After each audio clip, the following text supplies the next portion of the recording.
Okay, so let's get started.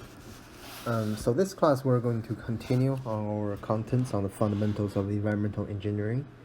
So this class we're going to briefly do a review of what you have learned in your chemistry class. Okay, so we're going to review some basic chemical concepts. But before we do that, let's do a quick recap of our last class. So last class we learned some introductions on the environmental engineering and science. We know that this course is mainly about some environmental systems, right? So how do we resolve the pollution problems, or try to mitigate these environmental challenges, especially in the water treatment, wastewater treatment, air pollution control, and solid waste management, right? So as we further go into this class, we're going to learn more contents regarding how each system works and how we can design an appropriate system to mitigate these problems. Okay? So for this class, as I said, we're going to review some basic chemical contents. Okay, so we're going to go through some concepts here. So first is on the elements. Okay, so as we know from the physics that the element is composed of nucleus and electrons. Okay, and further, nucleus is composed of protons and neutrons. So basically, the protons will carry positive charges, and the electrons carry negative charges. And typically, for an element, the total charge is zero, right? It means that it's neutral. So that's why the number of protons are going to be equal to the number of electrons for a neutral element. And further, the atomic number is basically the number of protons. For example, the hydrogen will have an atomic number of 1, and the carbon will carry an atomic number of 6.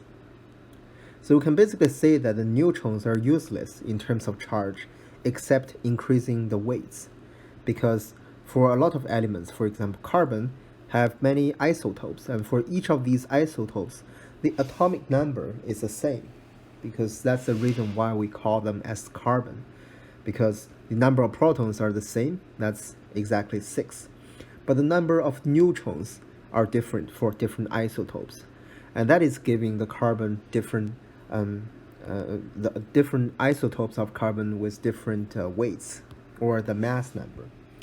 So basically, the mass number is the sum of the protons and the neutrons. So basically, it's the if we add up the number of protons and add up the number of neutrons, and that's going to be its mass number.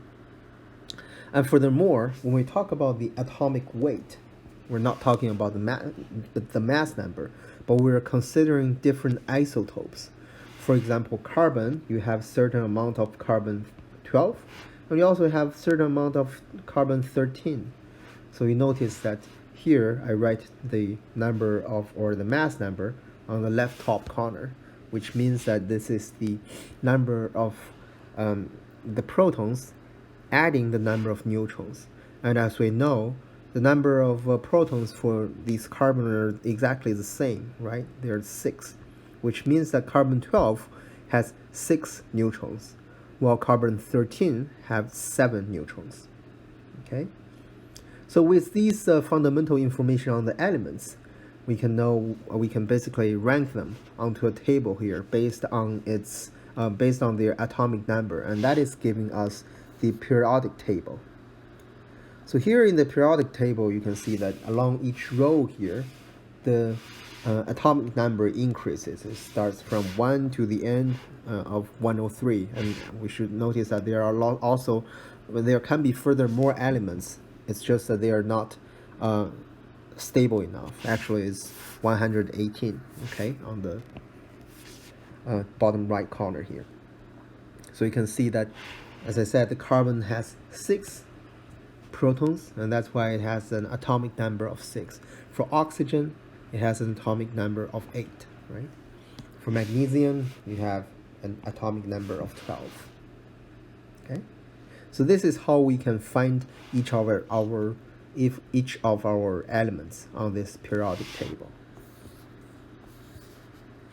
And after we know the elements, we can start to know what are the interactions between the elements when we're forming different types of compounds there.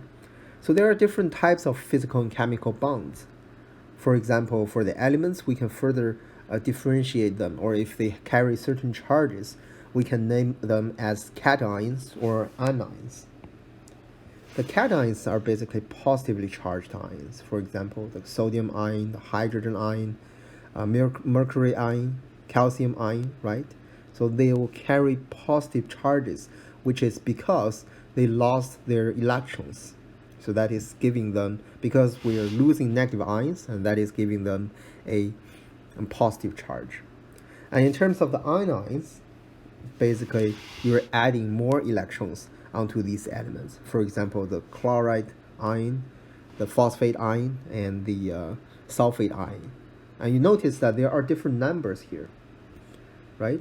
This basically means that how many extra, what is the difference between the number of elements for these ions compared to the original state or the element or the neutral compounds. For example, the phosphate ion carries 3 extra electrons, and that is giving it a -3 charge, right? And on the other hand, for the calcium ion, basically it lost 2 electrons, and that is giving it a +2 charge. And after we have these ions, and basically these ions can form ionic bond. For example, the calcium can compound with the sulfate, and the relationship or the bonding between these two parts or these two ions is called ionic bond. So basically that is the electrostatic attraction between the cation and anion. For example, the calcium sulfate and the sodium chloride, right? So we can also form ionic bond between these two elements. And on the other hand, in contrast, there are also covalent bond, which means that basically these different elements that are formed within this compound, they were not ions in the beginning. For example, the methane here. So basically, we're not saying that the carbon here has a -4 charge, or the hydrogen here has +1 charge. So basically, they were not ions in the beginning. And what happens is that these elements will share their electrons instead of giving up or accepting electrons from each other. And that is why the covalent bonds describes a share of a pair of electrons between the atoms. Okay, so this also happens for a lot of the gas species. For example, the hydrogen, right, and also oxygen, nitrogen, so on and so forth.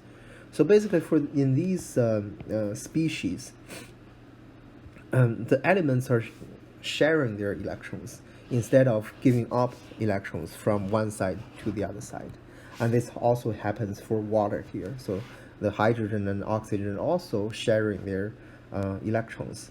But we should notice that even though they're shared, they're not shared equally. For example, in terms of the in terms of the water here. So basically, because the oxygen is more needy of the electrons, so the shared electrons between the hydrogen and the oxygen will move more closer to the oxygen here, right? So because of this, we're going to form these polar covalent bond. So basically, these electrons are not shared equally between the elements. So as I said, for water, the electrons would tend to get closer to the oxygen and get farther away from the hydrogens here. And the same also applies for the hydrogen chloride. So the electrons from the hydrogen will stay closer to the chloride, while further away from the hydrogen. But these two elements are not forming ions. For example, the hydrogen here in hydrogen chloride, it's not a cation, while the chloride is not an anion, right? So After these interactions, there are also van der Waals forces, and this is actually a physical bond between different species. So the van der Waals force is a short-range attractive force between the molecules. So as you can see, when we talk about the bondings here, we're talking about the when we talk about the bondings here, we're talking about the interactions between the elements that's within the compound. But the van der Waals force is talking about the interactions among or between the molecules. And that is why it's not a prerequisite for the compound. Okay, and there is also hydrogen bond. So basically, the hydrogen bond means that, let's say, here's our water molecule. So because the oxygen is more needy of the electrons, so it'll also try to bond with other hydrogens. So it's basically forming a weaker interaction between molecules. And because of these hydrogen bond, the water is in the liquid phase under the normal conditions. And this is also why the ice, which is a frozen, which is a solid state of water, is bigger than water. That is because during the liquid state, there are easier hydrogen bonding between all the different molecules, between different or among all the different water molecules. They can arrange in a random state. But once it's frozen, it's going to form a more patterned interactions. Okay, and this is going to give us a larger volume of the water under its solid state. All right, so this is about the interactions or the chemical or physical bonds between the elements and also between the molecules. And then we can talk about the units. Okay, the most widely unit in the environmental engineering is the mole. Okay, so basically the mole represents a number of stuff. It can be a number of any stuff. For example, if we say that there's 1 mole of carbon, then that means that there's 6.02 multiplied by 10 to the 23rd number of carbon atoms. And we call this special number as the Avogadro number.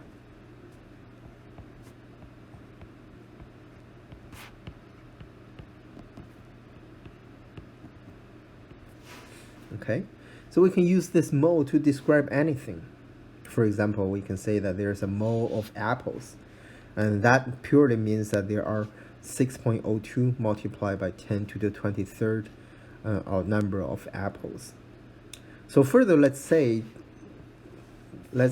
an understanding what is the magnitude of this Avogadro number. So basically, if we assume that each apple is 100 grams, and then 1 mole of apple is going to be 6.02 multiplied by 10 to the 25th grams of apple, which is already around 1% of the Earth weight. So you can see how large this number is. So also let's consider the population on the Earth. So we know that the population on the Earth is what? Around 7 billion on the Earth, right? That's quite a considerable or a significant number. But if we try to consider this number in moles, so you can see that there's almost uncountable zeros there. So we're still far away from 1 mole of people on the Earth, right? And you can also see that if there's really 1 mole of people, then how large of a crowd that is going to be, right? So you can see that the mole is a very, or the Avogadro number is a very large number that we can use to describe the amount of atoms. And this is indeed the case, right? So for example, we know that the molecular weight of or the mass number of water is 18, right? It represents 18 grams per mole. So basically, that means that if we have 18 grams of water, then that's going to be exactly 6.02 multiplied by 10 to the 23 number of water molecules there. So you can see that there's really a large amount of these molecules in this state. And also from this process, you can see how small a molecule is, right? Because 18 grams of water is just 18 centimeters of water under normal condition. And 18 centimeters is not a lot. So you can see that also the size or the volume of the water is also very significantly small, okay? And also for any gas or for any species that's in the gas state, under the standard condition, which means that it's 0 Celsius and under 1 atmosphere, so 1 mole of this gas species is exactly 22.4 liters. So this applies for any type of gas species, no matter it's oxygen, nitrogen, ammonium, so on and so forth, right? So the reason why the volume is always a constant, always 24.2 under this standard condition, is because of the ideal gas law. So basically, ideal gas law represents or describes the physical state of any gas species. I know that some of you also prefer to call that as PEVNERT, right? PV equal to nRT, okay? And we also need to pay attention to the units of this ideal gas law here. So basically the P here will carry a unit of Pascal, okay? V here will carry a unit of meter cube, right? So N carry a unit of mole. T here carry a unit of Kelvin. Okay, so basically the temperature in Kelvin is equal to the temperature in Celsius plus 273.15 Kelvin. Okay, so and only under this condition, only under these units, the R here will have a value of 8.314 joule per mole. Okay, so it's only joule per mole per K. So it's only under this condition that we're going to have this specific value of the gas constant, and also have this unit here. Okay. So further, as I said, there is a concept of the molecular weight. So basically, the molecular weight equals to the sum of all the atomic weight.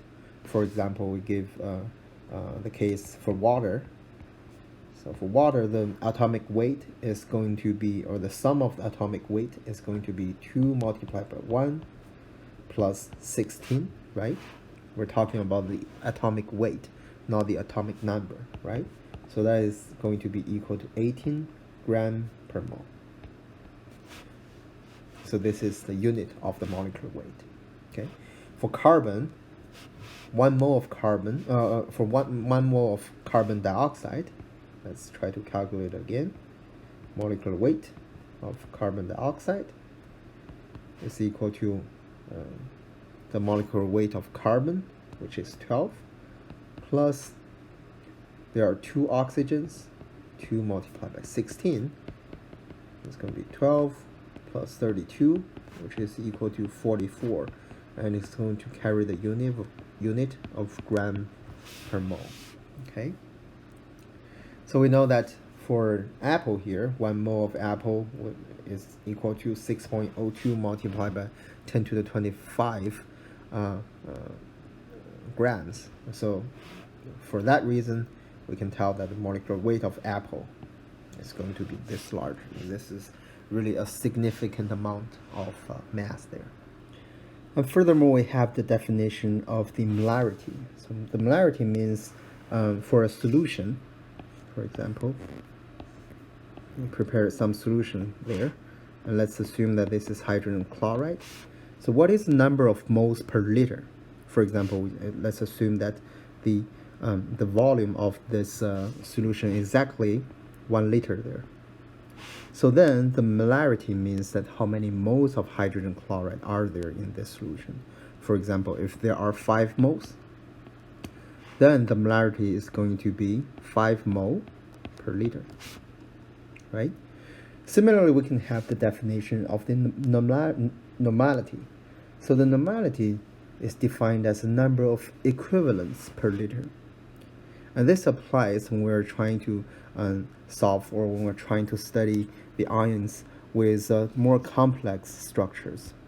For example, here, let's consider the neutralization of the hydrogen chloride and sodium hydroxide.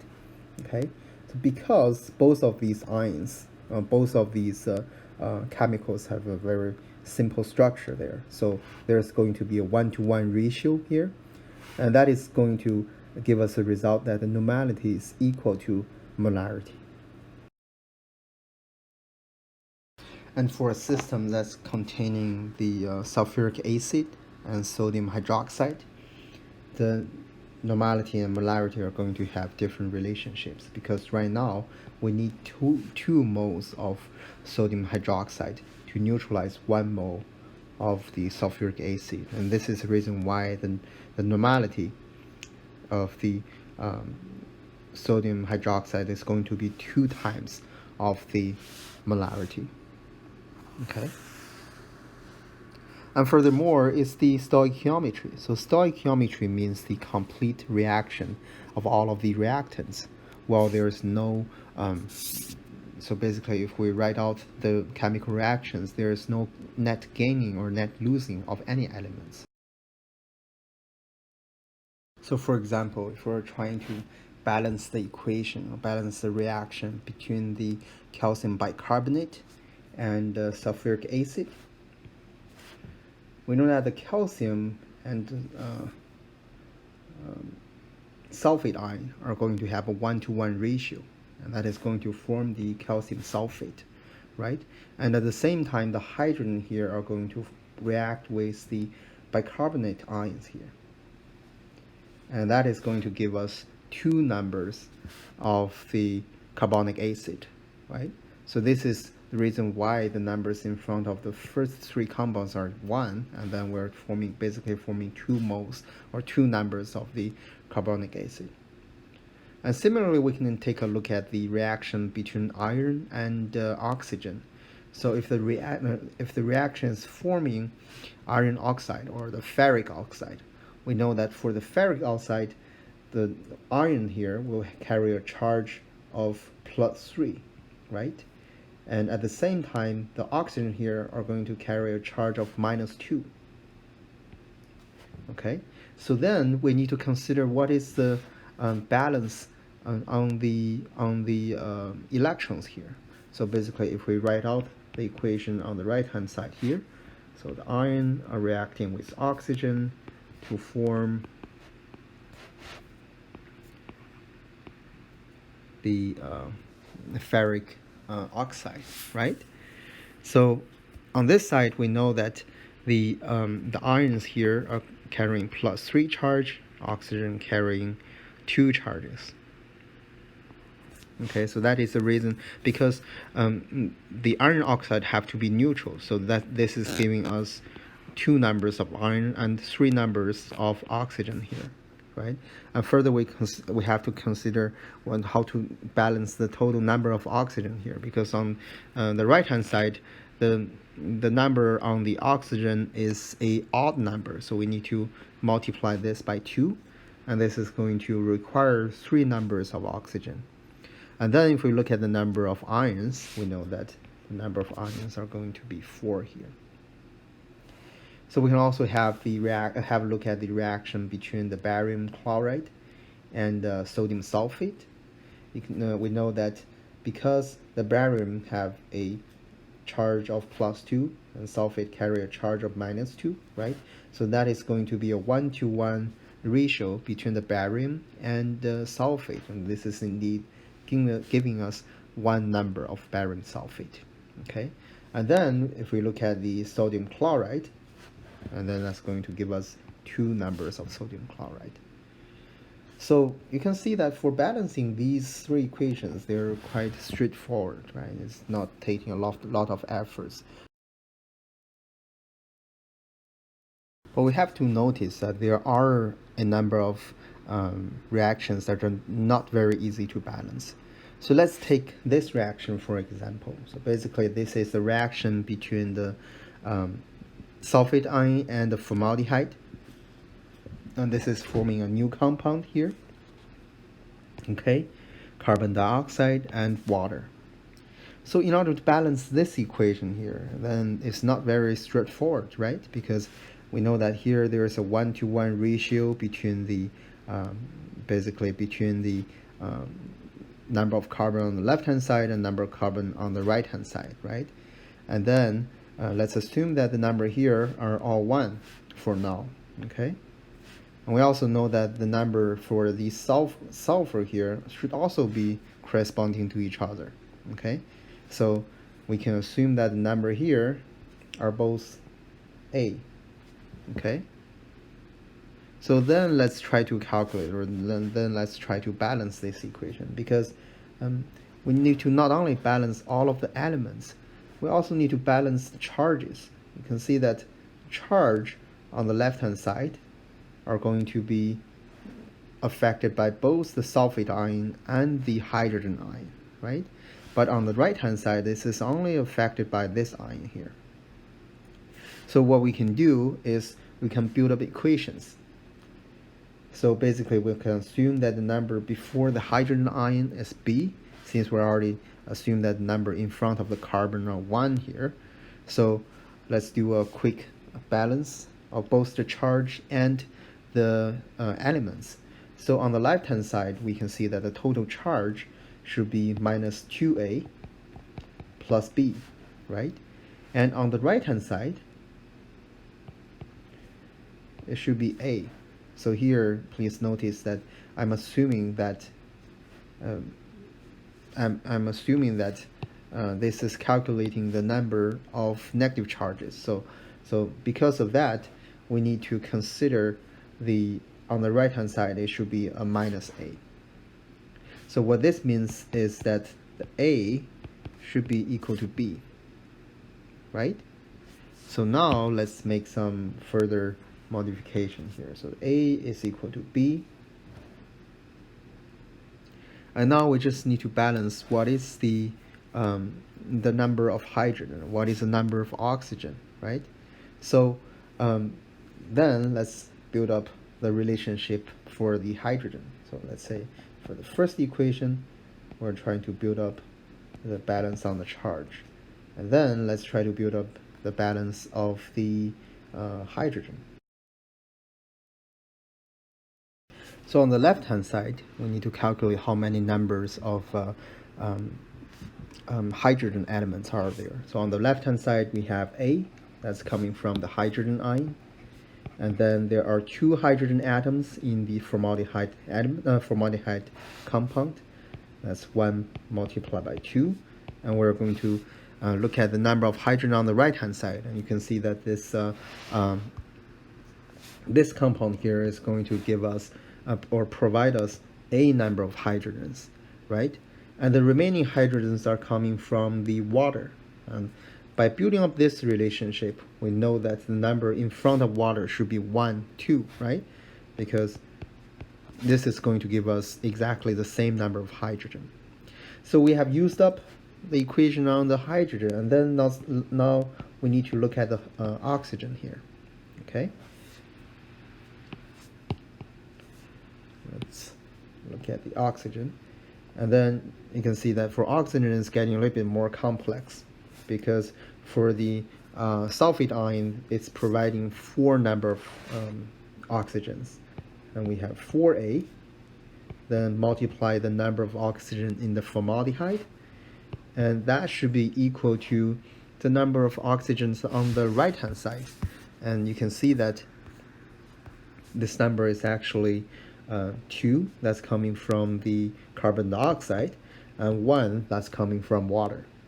Okay, so this is going to give us that A, or 4A, is going to be equal to 2, and A is equal to 0.5. Okay, so what this finally means is that if we write out this whole equation and multiply by 2 on both hand sides, uh, both the left hand side and right hand side, okay, so that's going to give us the sulfuric acid plus hydrogen ion plus 2 moles of formaldehyde. That's going to give us this compound plus 2 carbon dioxide plus 2 water. Okay, so this is how we can balance the equation that doesn't look that very obvious.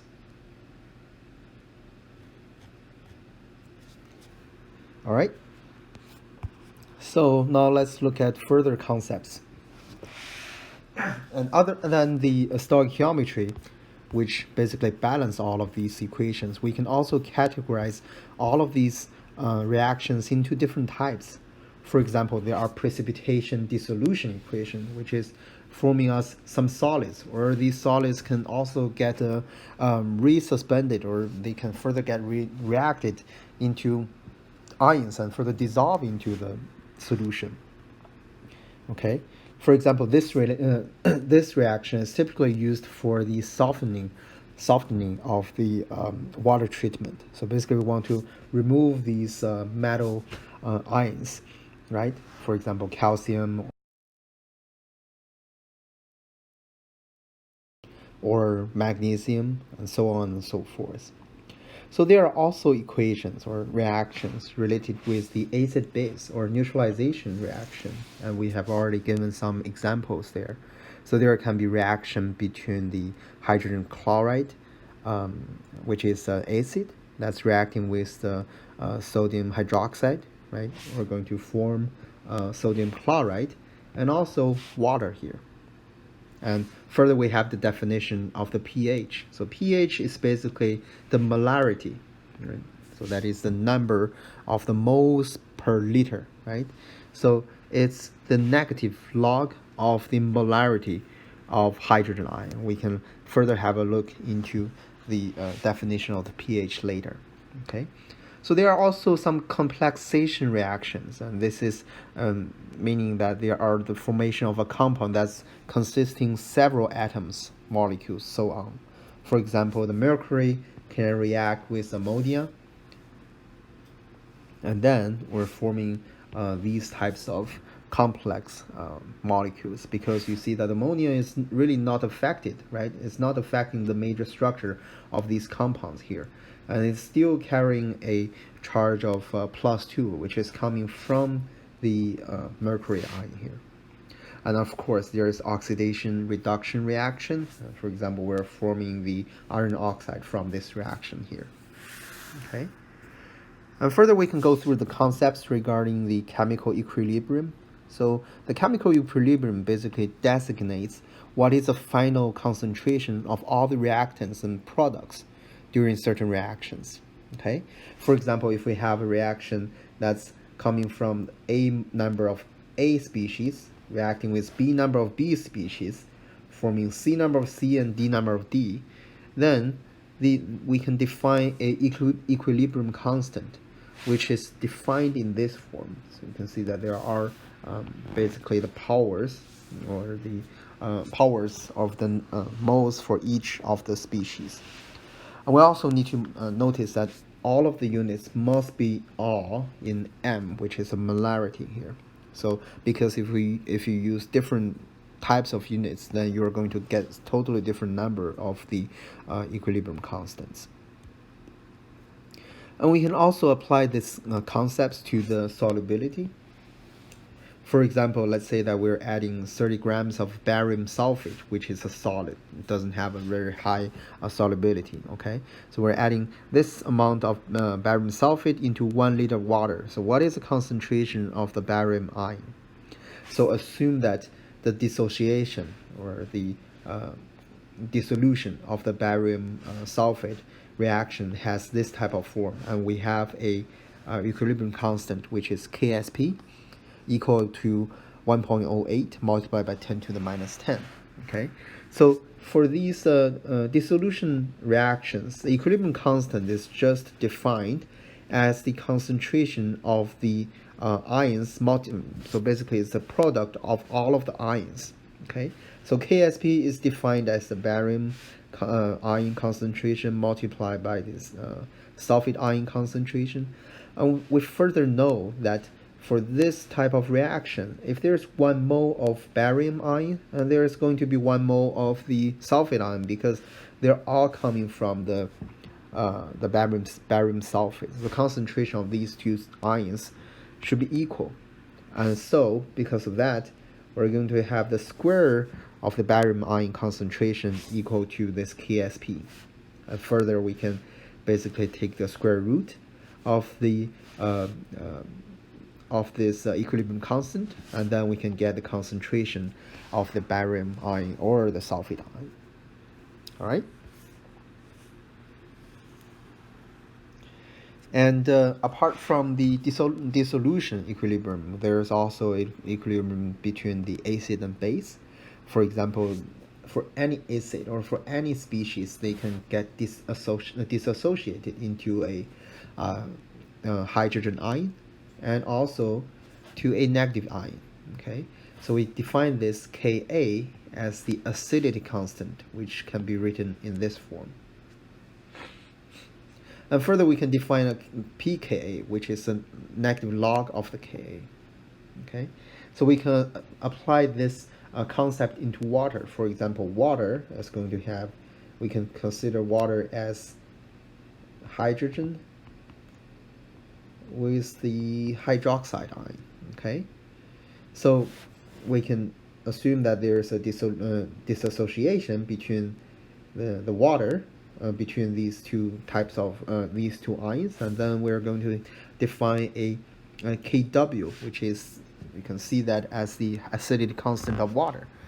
Okay, so you can see that this constant have a single or constant value of 10 to the negative 14. Okay, further we can define the concept of pH, which is a negative log of the hydrogen ion, and we can also similarly define a concept of pOH, which is a negative log value of the hydroxide ion. Okay, so let's say, for example, if we take the this reaction here, okay, equal to 10 to the minus 14, and if we take log on both sides, what's going to happen? We're going to have log of hydrogen ion, hydroxide ion, equal to minus 14, right? And further, we know that for log, it has the property of,